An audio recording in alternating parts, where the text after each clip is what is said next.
بسم اللہ الرحمن الرحیم۔ السلام علیکم۔ آج ہم بات کریں گے سپریم کورٹ آف پاکستان میں دو اہم کیسز کی سماعت کی تفصیلات میں آپ کے ساتھ شیئر کروں گا۔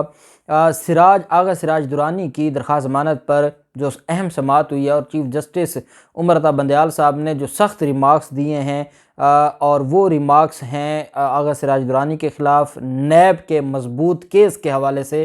عدالت نے کہا کہ اتنا مضبوط کیس بنایا ہے کہ سینکڑوں کلو گرام تو سونا جس کے گھر سے نکلا ہو اور جو اتنے بڑے پیمانے پر جب وہ مختلف سیاسی عہدوں پر رہا ہے، وہ بطور پبلک آفس ہولڈر اس کی جائیدادوں میں، اس کے پیسوں میں اتنی تیزی سے جو اضافہ ہوا ہے، عدالت نے کہا کہ یہ معاملہ سمجھ سے بالا تر ہے۔ اور ساتھ عدالت نے ملزم جو آغا سراج درانی ہیں، اسپیکر ہیں سندھ اسمبلی کے، ان کا جو قیام ہے جیل کی بجائے اس کے گھر میں سب جیل ڈکلیئر کیا ہے، اس پر بھی عدالت نے کہا ہے کہ ہم دیکھیں گے کہ کیا یہ قانون کے مطابق ہے نہیں ہے، اور یہ کیا تماشا بنایا ہوا ہے، کیا عدالتی نظام جو ہمارا انصاف کا نظام ہے یا جو ہمارا گورننس کا نظام ہے وہ ہر بندے کے لیے الگ ہے یا قانون سب کی نظر میں برابر ہے۔ بڑی اہم سماعت ہوئی ہے، وہ میں آپ کے ساتھ شیئر کروں گا۔ منال ریسٹورنٹ کے حوالے سے جو ان کی درخواست عدالت نے مسترد کی ہے، حکم امتناعی کی، وہ بھی میں آپ کے ساتھ شیئر کروں گا۔ ساتھ ہم بات کریں گے زائد المیعاد اسٹنٹ ڈالنے کا جو معاملہ تھا پنجاب کارڈیالوجی کا، اس پر جو بڑی کارروائی کے لیے بڑی کارروائی شروع کر دی گئی ہے اور اس میں بڑے بڑے ڈاکٹرز کے نام سامنے آئے ہیں، وہ بھی میں آپ کے ساتھ شیئر کروں گا۔ پہلے میں آپ کو بتاتا چلوں کہ وزیر اعظم عمران خان اور روسی صدر کے درمیان جو اہم ملاقات ہوئی ہے اس کا اعلامیہ وزیر اعظم ہاؤس نے جاری کر دیا ہے، اور یہ مشترکہ اعلامیہ ہے جو جاری کیا گیا ہے، اور اس کے مطابق روسی صدر سے ملاقات کی ہے وزیر اعظم عمران خان نے، جس میں دونوں رہنماؤں نے دو طرفہ تعلقات پر بات چیت کی ہے۔ ملاقات میں باہمی دلچسپی کے علاقائی اور عالمی امور پر وسیع مشاورت کی گئی ہے۔ اعلامیہ میں کہا گیا کہ پاک روس تعلقات میں وسعت کے لیے دونوں رہنما پرعزم ہیں۔ تعلقات وقت کے ساتھ دونوں ممالک کے درمیان مضبوط تر ہوں گے۔ دو طرفہ تعلقات کا مثبت رخ مستقبل میں بھی آگے بڑھتا رہے گا۔ وزیر اعظم نے روس کے ساتھ کثیر الجہتی اور طویل المدتی تعلقات کے عزم کا اعادہ کرتے ہوئے زور دیا کہ افغانستان میں انسانی بحران پر سنجیدہ اقدامات کی ضرورت ہے۔ وزیر اعظم نے فلیگ شپ اقتصادی منصوبے کی اہمیت کا اعادہ کیا اور Pakistan stream gas pipe line کی اہمیت کا بھی اعادہ کیا۔ ملاقات میں توانائی سے متعلق منصوبوں پر بھی تعاون پر بات چیت ہوئی۔ وزیر اعظم نے افغانستان میں اقتصادی بحران کو روکنے کی ضرورت پر بھی زور دیتے ہوئے کہا کہ مستحکم پرامن افغانستان عالمی برادری کے ساتھ مل کر ہمیں کام کرنا ہوگا اس پر۔ وزیر اعظم نے ایس سی او سمیت مختلف فورمز پر پاک روس ہم آہنگی پر زور دیا۔ وزیر اعظم نے مقبوضہ کشمیر میں انسانی حقوق کی صورتحال پر روشنی ڈالی اور مسئلہ کشمیر کے پرامن حل کی ضرورت پر بھی زور دیا۔ وزیر اعظم نے علاقائی امن و استحکام کے لیے پاکستان کی کوششوں کو بھی اجاگر کیا، جبکہ روس اور یوکرین کی تازہ صورتحال پر بھی افسوس کا اظہار کرتے ہوئے کہا کہ امید ہے سفارتکاری سے فوجی تنازع کو ٹالا جا سکتا ہے۔ وزیر اعظم نے زور دیا کہ جو تنازع ہے وہ کسی کے مفاد میں نہیں ہے۔ ترقی پذیر ممالک ہمیشہ تنازعات میں معاشی طور پر زیادہ متاثر ہوتے ہیں، تنازعات کو مذاکرات اور سفارتکاری سے حل کرنا چاہیے۔ وزیر اعظم عمران خان نے انتہا پسندی اور اسلاموفوبیا کے بڑھتے رجحانات پر اظہار تفتیش کرتے ہوئے بین المذاہب ہم آہنگی اور بقائے باہمی کی ضرورت پر زور دیا۔ وزیر اعظم نے کہا کہ بین المذاہب ہم آہنگی اور مذہب کا احترام امن و ہم آہنگی کے لیے ناگزیر ہے۔ یہ سٹیٹمنٹ جاری کی گئی ہے، اور جو ایک پورے کا پورا مافیا تھا جو اس پورے دورے کے خلاف تھا، پھر فیک نیوز پھیلاتا رہا وزیر اعظم عمران خان کے حوالے سے، اور اتنی تکلیف تو بھارت کو نہیں تھی جتنی ہمارے چند نام نہاد صحافیوں کو تھی، اور ان سے یہ ہضم نہیں ہو رہا تھا وزیر اعظم عمران خان کا جانا۔ اب اندازہ لگائیں کہ افغانستان ہمارا پڑوسی ہے، پاکستان اس کے معاملات کو دیکھ رہا ہے انٹرنیشنل سطح پر، اور پاکستان نے امریکہ کو کہا کہ جو ان کے اثاثے آپ کے پاس ہیں، جو ان کا پیسہ آپ کے پاس پڑا ہے، ان کو دیں۔ وہاں پر لوگ بھوک اور افلاس سے مر رہے ہیں افغانستان میں، اور امریکہ کو فرق ہی نہیں پڑتا، تو پھر ہم کیوں امریکہ کی طرف دیکھتے رہیں اور ہم کہیں کہ امریکہ ناراض ہو جائے گا اگر ہم روس کی طرف جائیں گے یا روس کے پاس جائیں گے، یا یوکرین کا جو معاملہ ہے وہ ان کا آپس کا معاملہ ہے۔ وزیر اعظم عمران خان نے اپنے اور روس کے جو تعلقات ہیں ان کو دیکھنا ہے، اور آپ وزیر اعظم عمران خان کی دورے کی کامیابی کو دیکھنا ہے تو آپ بھارتی میڈیا دیکھ لیں۔ ان کو کتنی تکلیف ہے، اور وہ اس بات کو تسلیم کر رہے ہیں کہ ایک لیڈر نے مشکل حالات میں یہ فیصلہ کیا اور وہ وہاں پر پہنچے اور اپنے وہ معاملات کو دیکھ رہے ہیں۔ تو میں سمجھتا ہوں کہ یہ انتہائی کامیاب دورہ تھا، اور 23 سال کے بعد پاکستان کے وزیر اعظم کا یہ جو دورہ ہے، انشاءاللہ اس سے ہمارے ملک میں بہتری آئے گی، اور ہماری جو مسائل ہیں جو اب صرف اس تنازع کی وجہ سے جو پٹرول مہنگا ہو رہا ہے عالمی منڈیوں میں، یہ ساری چیزیں ہیں، وزیر اعظم کو یہ سارا سوچنا ہوتا ہے، اور اس وجہ سے وہ ان سارے معاملات کو دیکھ رہے ہیں۔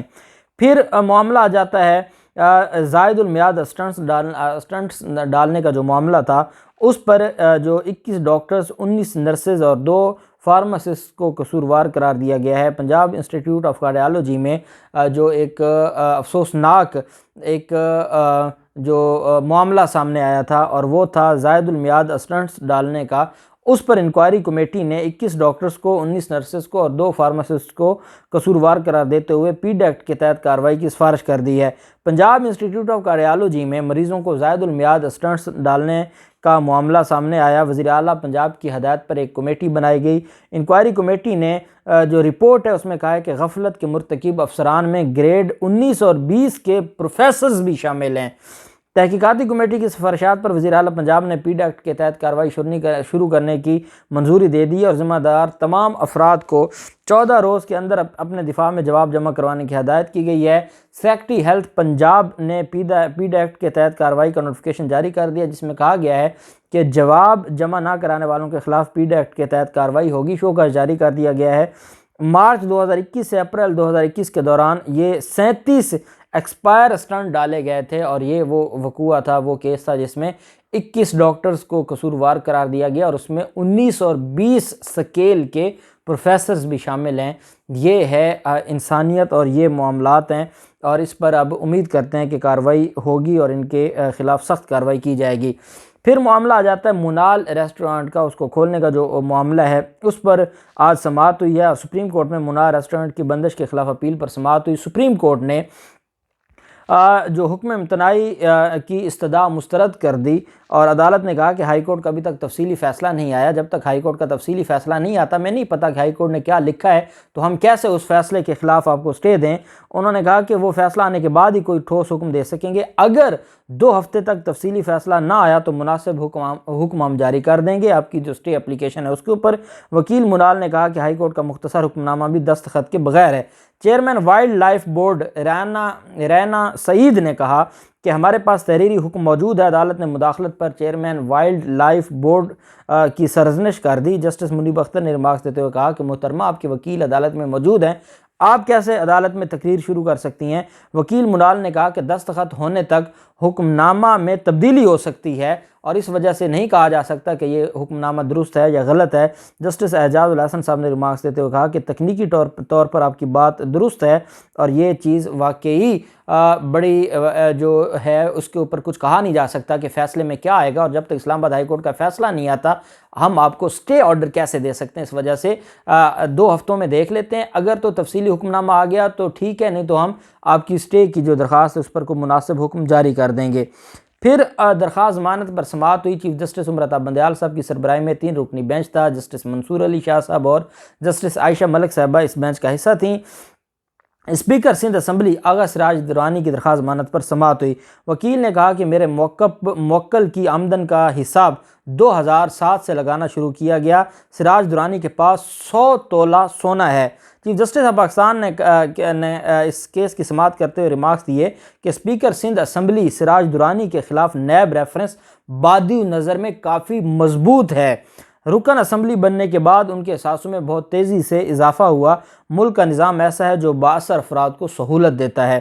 چیف جسٹس نے کہا کہ امریکہ میں کرپشن کرنے والے ملزمان کی نقل و حرکت پر نظر رکھنے کے لیے انہیں ٹریکر لگایا جاتا ہے۔ امیر لوگ سونا سیکیورٹی کے لیے خریدتے ہیں اور شادیوں پر کلو کے حساب سے وہ سونا ڈالتے ہیں۔ سراج درانی کے وکیل سلمان اکرم راجہ نے عدالت سے کہا کہ جو موقف اختیار کیا کہ سراج درانی ایک مالدار گھرانے سے تعلق رکھتے ہیں، ان کے لیے اثاثے بنانا مسئلہ نہیں تھا۔ نیب نے سراج درانی کی آمدن کا حساب 2007 سے لگانا شروع کیا، جب انہوں نے ٹیکس گوشوارے جمع کروانے شروع کیے۔ ٹیکس گوشوارے جمع نہ کروانے کا مطلب آمدن صفر ہونا نہیں۔ وہ اور ان کے اہل خانہ 1985 سے 900 ایکڑ زرعی زمین کے وارث تھے۔ عائشہ ملک صاحبہ نے ریمارکس دیے کہ سراج درانی نے 1985 سے 2008 تک کتنا پیسہ کمایا۔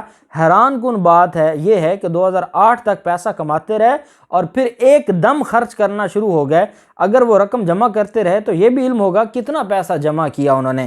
سراج درانی کے وکیل کا کہنا تھا کہ سراج درانی نے 1988 میں 4 کنال کے 2 گھر فروخت کیے، ان کے پاس کئی تولے سونا تھا۔ عدالت نے کہا کہ گھر کو جیل قرار دینے کا مطلب ہے سراج درانی بہت بااثر ہیں۔ سراج درانی کو ضمانت نہ دیں تو بھی وہ گھر میں ہی ہیں، تو کیا فرق پڑے گا؟ جب وہ پہلے ہی گھر میں رہ رہے ہیں تو ان کا پھر ضمانت ہم دیں نہ دیں اس کا کوئی فرق تو نہیں پڑنا، وہ تو پہلے گھر میں ہیں۔ نیب کو سراج درانی کے جیل جانے سے کیا فائدہ ہوگا؟ ٹرائل مکمل ہونے تک نیب سراج درانی کے اثاثے منجمد کر سکتا ہے، نام ECL میں بھی شامل کیا جا سکتا ہے۔ عدالت نے کہا کہ نیب اس کے اوپر کل تک سوچ کر بتا دے کہ اگر نیب اس پر راضی ہوتا ہے تو ملزم کے سارے اثاثے بھی ہم منجمد کر دیتے ہیں، اس کا نام بھی ECL میں ڈال دیتے ہیں، ضمانت اس کی منظور کر لیتے ہیں، وہ پہلے بھی گھر میں ہی رہ رہا ہے تو اس کا فائدہ کوئی نہیں ہے اس کی گرفتاری کا۔ تو عدالت نے نیب کو کل تک کا ٹائم دیا ہے کہ اس کے اوپر نیب عدالت کو اسسٹ کرے اور پھر اس کے بعد عدالت فیصلہ کرے گی۔ یہ ان کے خلاف کیس ہے اور شکر ہے کہ کوئی ایسا چیف جسٹس آیا ہے جو اپنے ادارے کو اپریشیٹ تو کر رہا ہے کہ نیب کا جو کیس ہے آغا سراج درانی کے خلاف وہ بہت مضبوط لگتا ہے بادی نظر میں۔ دیکھتے ہیں ان کی ضمانت پر کیا فیصلہ آتا ہے، جو بھی تفصیلات ہوں گی آپ کے ساتھ شیئر کرتے رہیں گے۔ اللہ پاک پاکستان کامیاب و ناصر ہو۔ بہت شکریہ، اللہ حافظ، پاکستان زندہ باد۔